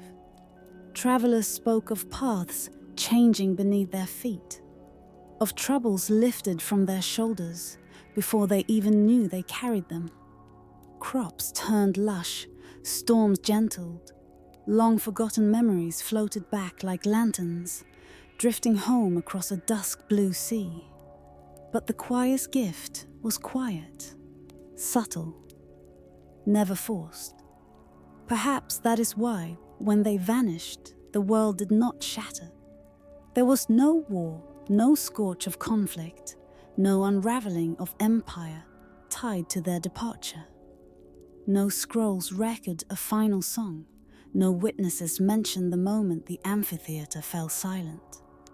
One season the choir stood upon the dais, leaving soft ripples in the world. The next season, nothing. Only the valley, breathing slow beneath drifting clouds. Only the dais, cool beneath the returning moon. Only the faint scent of something celestial dissolving into the soil. And so, the mystery remains gentle. A departure without a wound, an ending without an end. Tonight, as we step through the edge of the valley, the mist curls tenderly around our ankles. The earth seems to hush in acknowledgement, the way a temple quiets when a lone visitor crosses its threshold. Dew gathers on the grass like tiny glass beads, untouched, perfectly formed. Beneath the silence, something ancient stirs. Not movement, not sound, but the faint impression of a presence aware of our steps, our breath, our listening. The amphitheater reveals itself gradually, as though it prefers to be discovered rather than seen outright. First, the curved outer stones appear, hunched like old guardians, softened by centuries of rain. Then the descending rows emerge, carved in gentle arcs that echo the shape of the moon's lower edge. Moss clings to the stone in thin, delicate patterns, their green glow muted in the soft morning dim. And at the center waits the dais, silent, still, patient. As we cross the dew-soaked ground, the world seems to soften into a slow exhale. A faint echo lingers in the air. Not a sound exactly, but the memory of one. An impression of a chord stretched thin across time, trembling just beyond the threshold of hearing. Perhaps it is only imagination. Perhaps it is something else. Some believe the choir's voices never truly stopped. That one note, only one, continues to hum within the stone, circling endlessly, like a star that refuses to fade. Others tell of nights when shepherds camping nearby felt vibrations beneath their blankets, as though the valley itself were trying to whisper something forgotten. Some thread of fate, woven but not yet tied. We walk slowly, reverently, as if entering a hall of sleeping spirits. Carvings begin to appear along the amphitheater walls, spirals that resemble both musical glyphs and lunar phases. Some spirals widen like galaxies caught mid-creation, while others tighten into near-endless loops, their meaning coiled into silence. Crescent shapes nestle among the patterns, coupled with faint star marks etched so delicately into the rock that the morning mist gathers inside them like silver ink. The deeper we go, the more symbols emerge.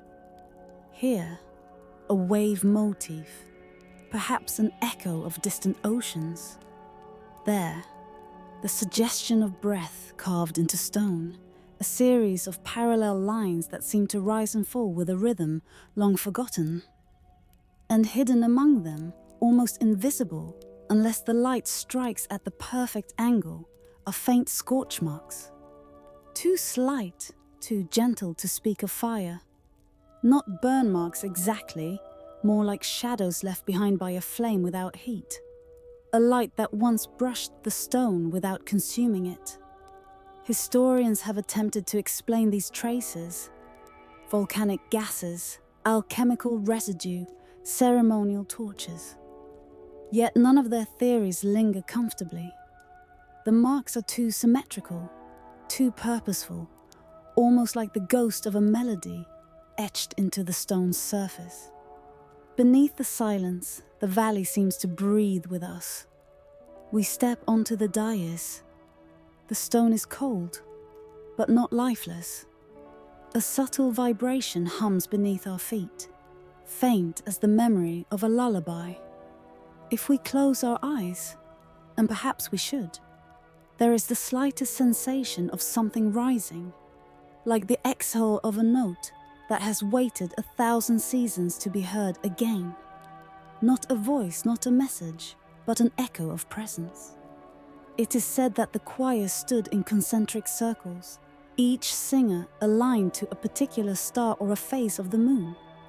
They sang not for audiences, but for the sky itself, weaving delicate harmonies meant to soften the borders between the seen and unseen.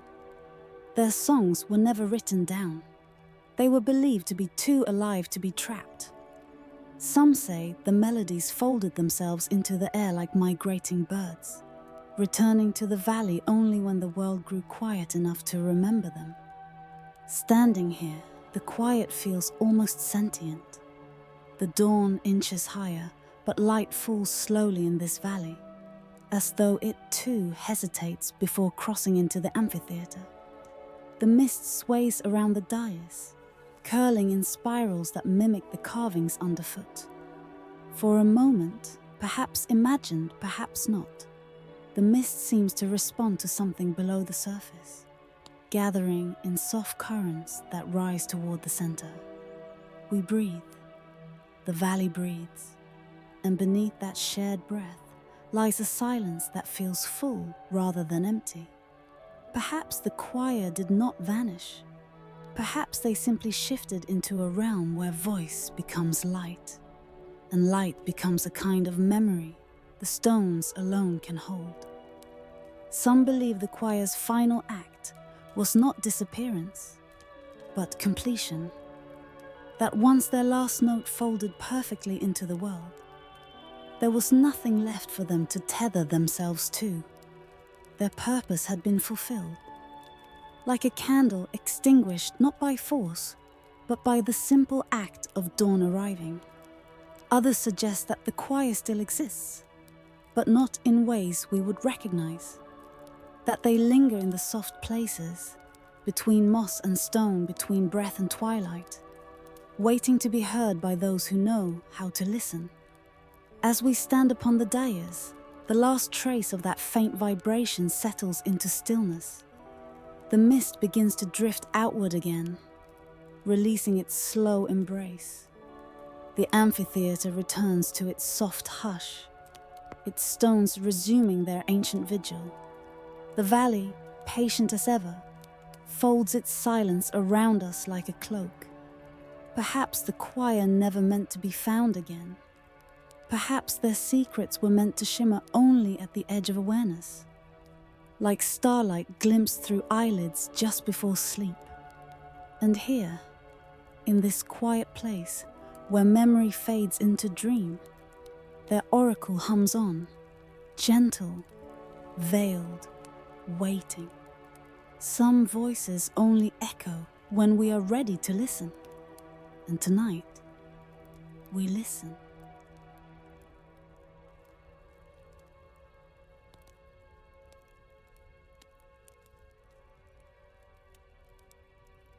The say carved from dream-filled salt, it is said that in a forgotten corner of the world, where the horizon once held the shimmer of an ancient inland sea, there lies a city carved from dream-filled salt, not built, not raised, but breathed into being, as if longing itself once learned the shape of stone.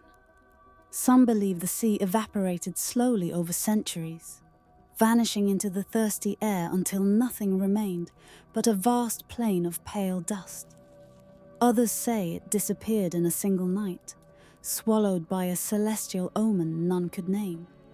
But beneath the silence, beneath the untouched dunes, the city still waits, glimmering faintly beneath the dusk, veiled in the soft glow of crystallized moonlight.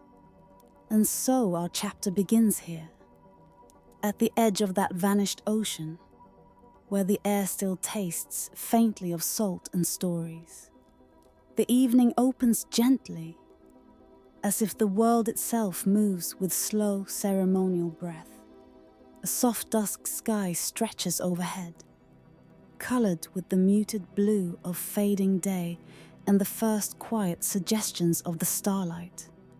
Pale dunes roll across the landscape like frozen waves, their surfaces catching the last rays of sun in thin silver lines.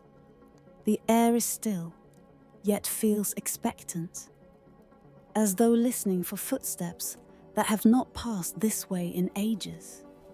Before us, the salt city rises, not sharply, not with the bold outlines of marble or stone. Instead, its walls shimmer in the uncertain light, their edges softened by time, glowing with the fragile radiance of moonlit snow. Towers appear only when the eye rests on them.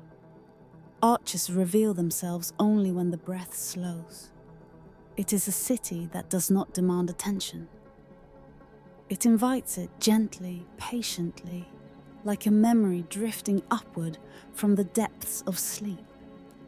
Whispers tell us that those who once entered this place believed the structures were formed not by Hanedal, but by the dreams of travelers who sought refuge here.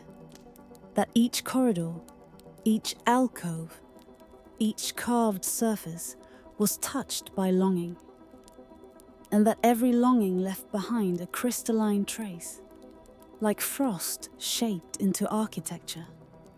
Perhaps that is why the city glows. Perhaps it is merely the nature of salt. Or perhaps each wall remembers 1,000 unspoken wishes. The light softens further, slipping toward twilight, and we step beyond the first of the pale dunes, entering the threshold of silence. The first corridor we enter is cool beneath the fingertips. Smooth, slightly damp, as though holding the ghost of the sea that once embraced it. The walls rise in quiet arcs above us, their surfaces etched with faint patterns, spirals, star marks, drifting lines that resemble the paths of forgotten constellations. None are sharp now. Salt, after all, softens with time. Edges blur, symbols melt into one another, and meaning becomes something sensed rather than read. It is said the city was never entirely mapped, that its passageways shifted subtly from year to year, as though responding to the tides of human hope. Travelers who slept within these halls claimed to hear the sea in their dreams, even long after the waters had vanished, and awoke to find new chambers formed around them, shaped by their inner longing. Some might dismiss these tales, and yet, walking here, it feels difficult to deny that something once breathed within these walls. The corridor widens into what may have been a gathering hall. Salt columns rise like moonlit trees, their surfaces veined with luminous streaks, as if touched by starlight frozen into mineral. At the base of each column lie small sculptures, softened by time. Faces blurred into serene anonymity. Vessels whose handles have melted into arcs of reflected light. Celestial emblems whose points have rounded into glowing droplets. These remnants feel less like relics of a people and more like echoes of emotion itself. Aspirations congealed into form, left to glow in endless quiet. Where memory fades, salt remembers. The floor beneath us crunches softly, grains shifting with every step. The air hums with faint dryness, carrying a scent both ancient and strangely comforting. We move deeper, allowing the city to guide rather than be navigated. Here, the pathways are not so much roads as suggestions. A curve that implies direction, a shadow that calls gently toward mystery. Ahead, a long hallway opens to an elevated terrace. When we step out onto it, the landscape stretches vast and pale, illuminated by the rising moon. The world feels oceanic still. Not in water, but in shape, in memory, in the rhythm of its contours. The dunes resemble waves. The city, a reef of crystallized light. The salt beneath our feet gleams with the faint blue hues. Dusk sky reflected in every grain. Perhaps this place was never meant to withstand the weight of centuries. Salt is fragile. It yields to wind, to moisture, to the whisper of time itself. And yet, here it stands, luminous, quiet, refusing to vanish completely. Some say the city endures because those who once dreamed here never truly left. That the breath they exhaled, heavy with hope and sorrow and longing, settled into the salt, binding itself into the very structure of the walls. Others believe the city is alive, not in the way of hearts and blood, but in a slower, deeper rhythm, the way a mountain breathes through seasons, or how the desert shifts with unseen purpose. Standing here between twilight and moonrise, that idea seems less like myth and more like gentle truth. The terrace overlooks a central courtyard. Descending, we find sculptures arranged in a wide circle. They are nearly formless now, eroded into silhouettes of what they once were. A kneeling figure whose features are blurred to a shimmering oval. A vessel whose once sharp lip has softened to a meltwater curve. A celestial symbol reduced to a soft spiral of glowing salt. Each seems to wait. Not for us specifically, but for something. Perhaps the sound of footsteps, long absent, or a dream that has not yet arrived. Beneath the silence, the air feels heavy with presence. The moon climbs higher, casting its pale blessing across every surface. Salt catches moonlight like memory catches breath. The city glows. We wander still deeper, though the city offers fewer distinct shapes now. The walls seem to drift in and out of focus, as though the line between truth and dream has grown thin. And perhaps that is the nature of this place. To soften certainty, to dissolve the hard edges of story until only reverence remains. Somewhere in the distance, a faint sound stirs. Not a voice, not the echo of footsteps. It is the wind, gentle, deliberate, as though it has waited for this moment. It slips through a corridor behind us, brushing against the salt with a tender sigh. Grains lift softly into the air, catching the moonlight like drifting stars. They rise, swirl, and shimmer, as if the city itself is exhaling after a long, quiet slumber. For a moment, the entire world glows. The sculptures, the walls, the terraces, all illuminated by the slow celestial dance of salt suspended in air. It feels like standing inside a constellation. A sacred hush settles over everything, touched by the ancient breath of something vast and remembering. Then, just as softly, the wind fades. The grains descend again, settling onto the surfaces with delicate finality. The glow dims to a faint radiance, lingering only in the creases of the walls, like the last embers of a dream. Some believe the city sighs in these moments, not in sadness, but in recollection, a soft remembrance of the dreams that once shaped it, a quiet acknowledgement of the travelers who came seeking refuge, hope, or forgetting. Perhaps a city was never meant to endure eternally. Perhaps its purpose was simply to hold the fragile breath of longing long enough for the world to remember it. We stand for a moment in the twilight, listening to the silence settle back into place. The dunes beyond blur into soft shadows. The moon sits high, serene, marking the city with its pale blessing. The salt beneath our feet returns to stillness, gleaming faintly, peacefully. Whispers tell us that those who leave this place carry a small shimmer with them. Not visible, not physical, but felt.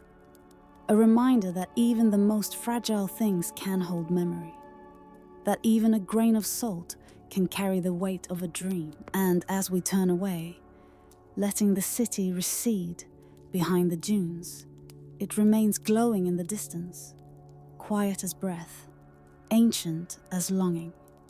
Perhaps it was never meant to be found, or perhaps it reveals itself only to those who listen softly enough. For now, the city sleeps again. A sanctuary carved from dream-filled salt, resting beneath the moon, its stories shimmering quietly just beyond the reach of waking.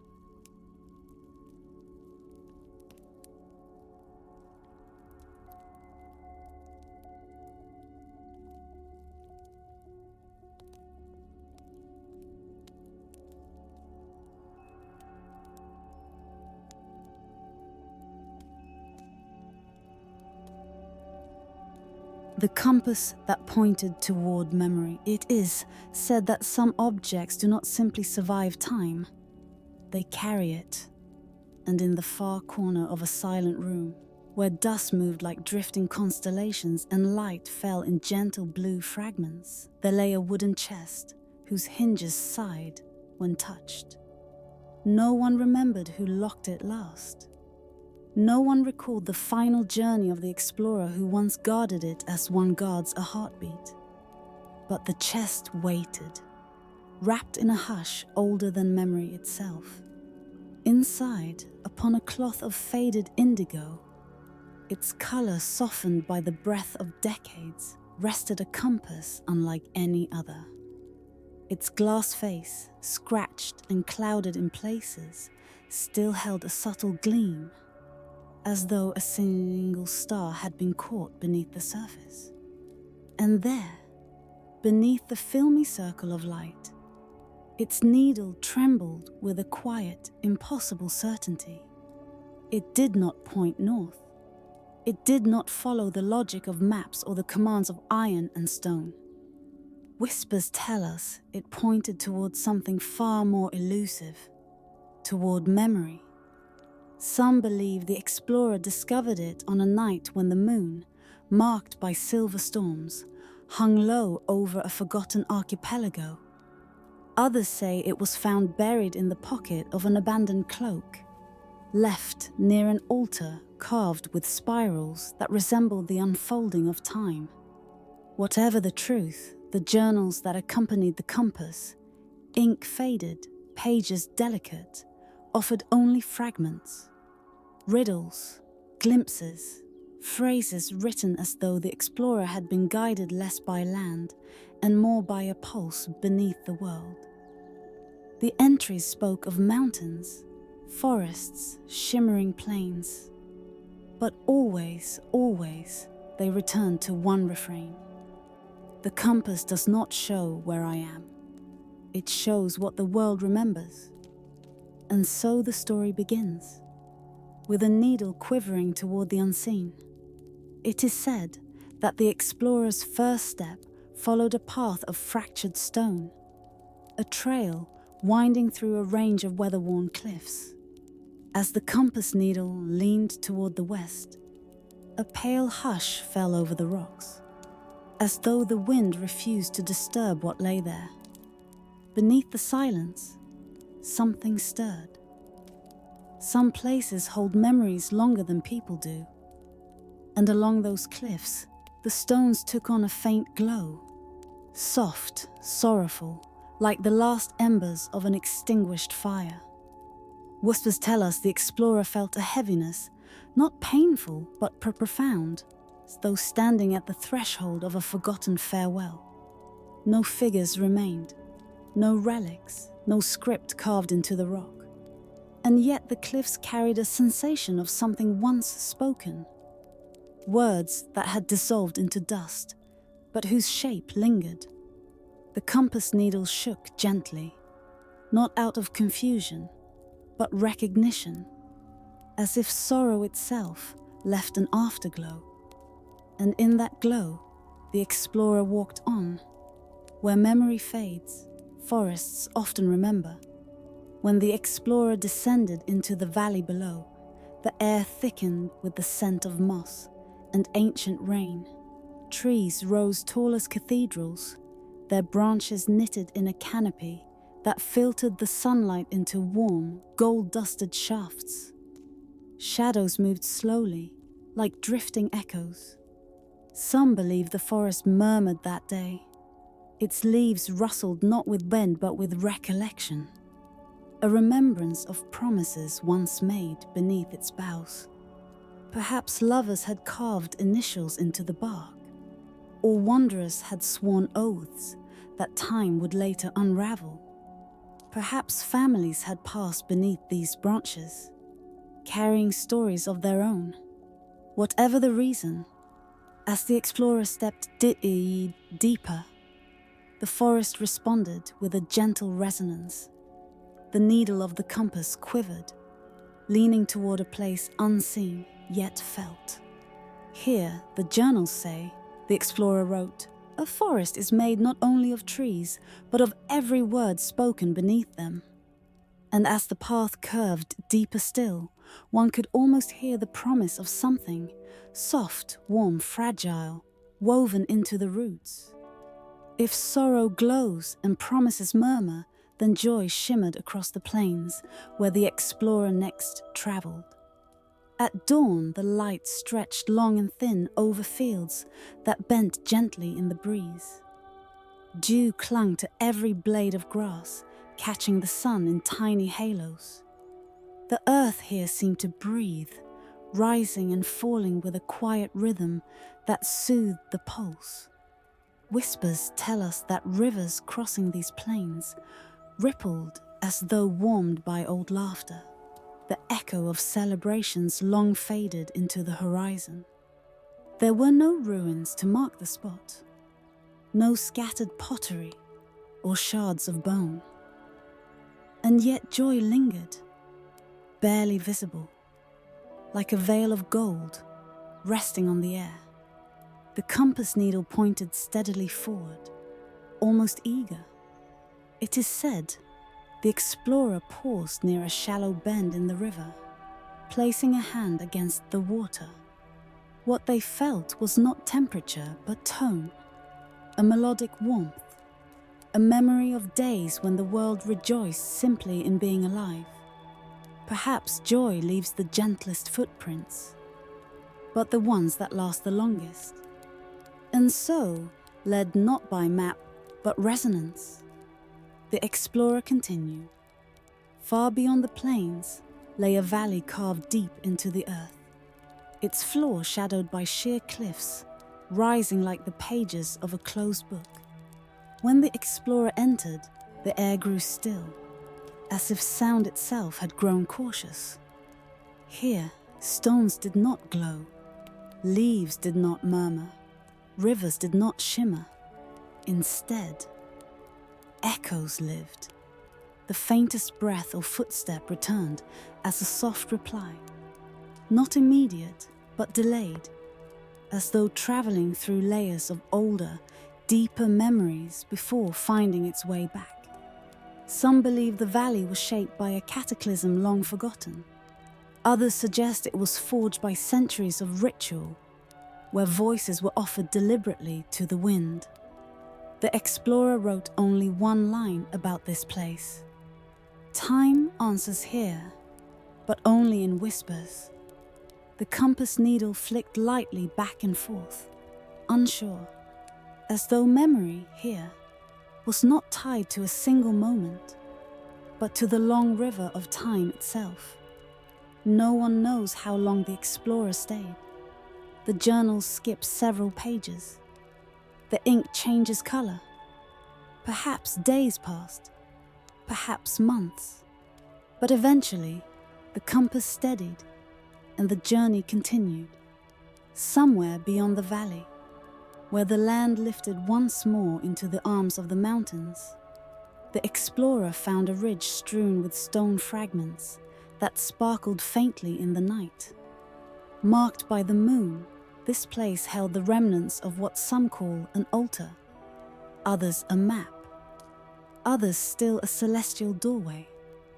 Spiral carvings trace the surfaces, their lines resembling the slow spiraling motion of galaxies. The stones were cool to the touch, yet pulses of warmth traveled through them as though carrying the breath of long-forgotten stars.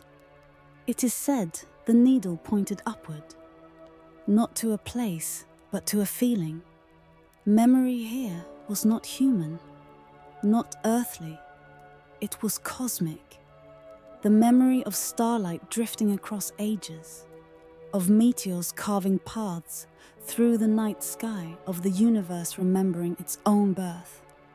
The explorer lay beneath the open heavens that night, and though no entry was written, the pages pressed together as though the book had been held against the chest of someone who had finally understood. When the explorer returned, if they ever did, the compass was placed once more upon the indigo cloth. The chest was closed. Time moved forward, as it always does, eroding details and softening edges. The journals grew pale, the ink thinning like distant memories. And yet, when the chest was opened again, long after the explorer had vanished into the folds of history, the compass needle still trembled. It leaned not toward the mountains, not toward the forests, not toward the plains or valleys or star-marked ridges. It leaned inward, toward something unseen, toward the quiet center that lives within every listener, every wanderer, every dreaming heart that still carries fragments of moments long past. Moments of joy, sorrow, promise, silence, wonder. Perhaps the compass never sought a place at all. Perhaps it sought the story one carries behind the ribs, the small and sacred recollections that drift like lanterns when sleep approaches. Perhaps it followed a trail made not of stone or soil, but of breath, memory, and the soft echo of the soul. Some voices only echo when we are ready to listen. Some paths appear only when we close our eyes. And some guidance comes not from the world outside, but from the memory that glows gently within. In the end, the compass rested, its needle slowed, and in the stillness of the lantern-lit room, one could almost feel it settle toward a destination older than maps, quieter than dreams, and nearer than the next breath. A place shaped not by the world, but by the listener's own heart.